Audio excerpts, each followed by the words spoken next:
Di zaman purba, ketika daratan masih menyatu dan lautan belum memisahkan, hiduplah para dewa dan makhluk gaib yang menguasai alam semesta. Pulau Jawa, yang dulunya bernama Dwipa Jawa, masih berupa gunung-gunung yang menjulang tinggi dan hutan belantara yang lebat. Konon, pulau ini sangat tidak stabil dan sering berguncang karena dihuni oleh banyak makhluk halus yang kuat dan liar.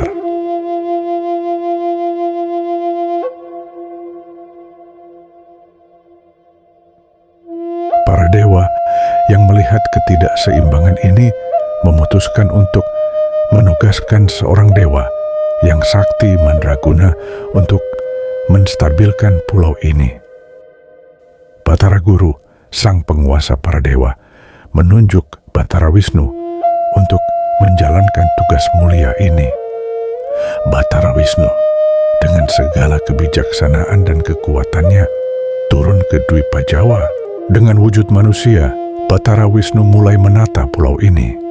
Ia memerintahkan para dewa lainnya untuk membantu meratakan gunung-gunung yang terlalu tinggi dan mengisi lembah-lembah yang terlalu dalam.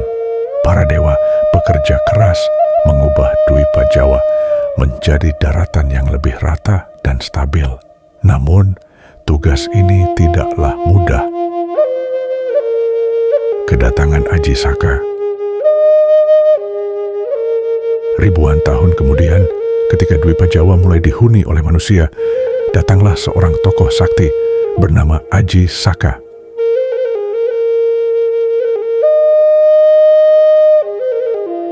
Ia adalah seorang pangeran dari India yang memiliki ilmu pengetahuan tinggi dan kesaktian yang luar biasa. Aji Saka datang ke Jawa dengan tujuan menyebarkan peradaban dan ilmu pengetahuan kepada masyarakat setempat. Aji Saka tiba di Jawa bersama dua orang pengikut setianya, Dora dan Sembada. Mereka menjelajahi pulau ini, mengunjungi desa-desa, dan mengajarkan berbagai macam ilmu pengetahuan, mulai dari bertani, berdagang, hingga menulis. Aji Saka juga memperkenalkan aksara Jawa, yang kemudian menjadi dasar dari kebudayaan tulis di Jawa. Namun, perjalanan Aji Saka tidaklah selalu mulus. Ia harus menghadapi berbagai macam rintangan dan tantangan, termasuk menghadapi raja-raja yang zalim dan para raksasa yang mengganggu ketenteraman masyarakat. Dengan keberanian dan kesaktiannya, Aji Saka berhasil mengatasi semua rintangan tersebut.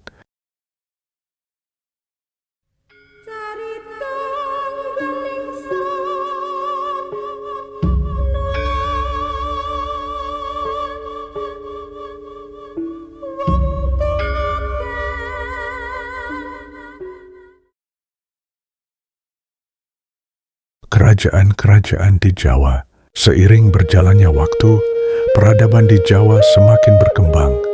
Muncul kerajaan-kerajaan besar yang saling bersaing untuk memperebutkan kekuasaan.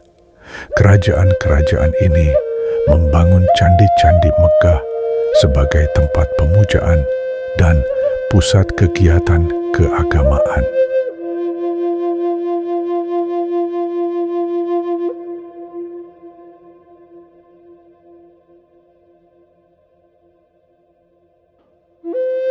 Salah satu kerajaan yang paling terkenal adalah Kerajaan Medang yang diperintah oleh dinasti Sanjaya dan Shailendra. Kerajaan ini berhasil membangun Candi Borobudur, sebuah monumen Buddha terbesar di dunia yang menjadi simbol kejayaan dan keagungan Jawa.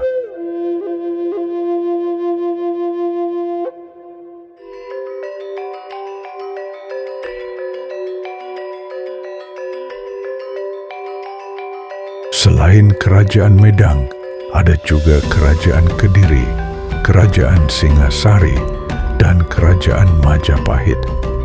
Kerajaan-kerajaan ini saling berperang dan bersekutu, menciptakan sejarah yang penuh dengan intrik dan drama. Masa keemasan Majapahit.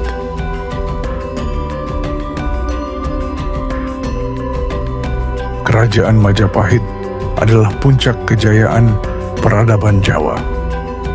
Di bawah pemerintahan Hayam Wuruk dan Gajah Mada, Majapahit berhasil menguasai sebagian besar wilayah Nusantara. Kerajaan ini menjadi pusat perdagangan dan kebudayaan yang ramai dikunjungi oleh pedagang dan ilmuwan dari berbagai negara. Gajah Mada sebagai Mahapatih Majapahit mengucapkan Sumpah Palapa, sebuah janji untuk tidak bersenang-senang sebelum berhasil menaklukkan seluruh Nusantara. Dengan semangat yang membara, Gajah Mada memimpin pasukan Majapahit untuk menaklukkan kerajaan-kerajaan di Sumatera, Kalimantan, Sulawesi, dan pulau-pulau lainnya. Namun, kejayaan Majapahit tidak berlangsung selamanya.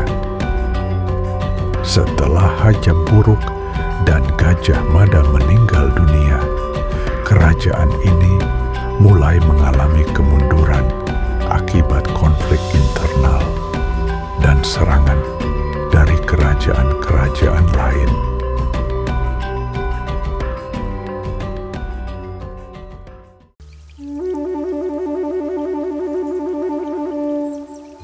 Keruntuhan Majapahit dan kedatangan Islam.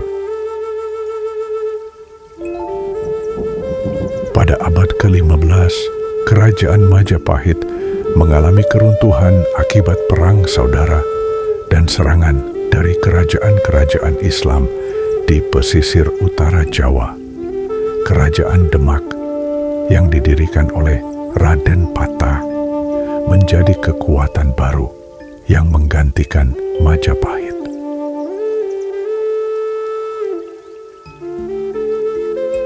Para wali Songo, yaitu 9 orang suci yang menyebarkan agama Islam di Jawa, memainkan peran penting dalam proses Islamisasi ini. Mereka menggunakan berbagai macam cara untuk menarik hati masyarakat Jawa, mulai dari seni, budaya, hingga pendidikan. Agama Islam menggantikan agama Hindu-Buddha yang sebelumnya menjadi agama mayoritas. Namun, proses ini tidaklah selalu berjalan damai. Terjadi konflik antara kelompok-kelompok yang masih mempertahankan agama lama dengan kelompok-kelompok yang sudah memeluk agama Islam.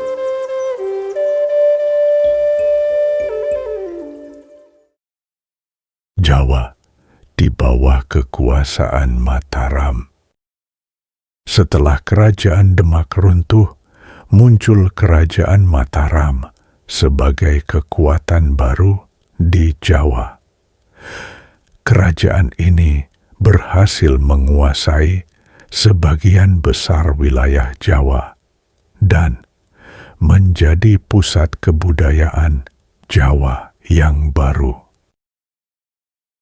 Namun, kerajaan Mataram juga mengalami berbagai macam masalah, termasuk konflik internal dan campur tangan dari bangsa Eropa. Belanda yang datang ke Jawa untuk berdagang, semakin lama semakin mencampuri urusan politik Mataram. Pada akhirnya, kerajaan Mataram terpecah menjadi beberapa kerajaan kecil akibat perjanjian dengan Belanda. Perpecahan ini menandai berakhirnya era kerajaan-kerajaan besar di Jawa dan dimulainya era kolonialisme Belanda.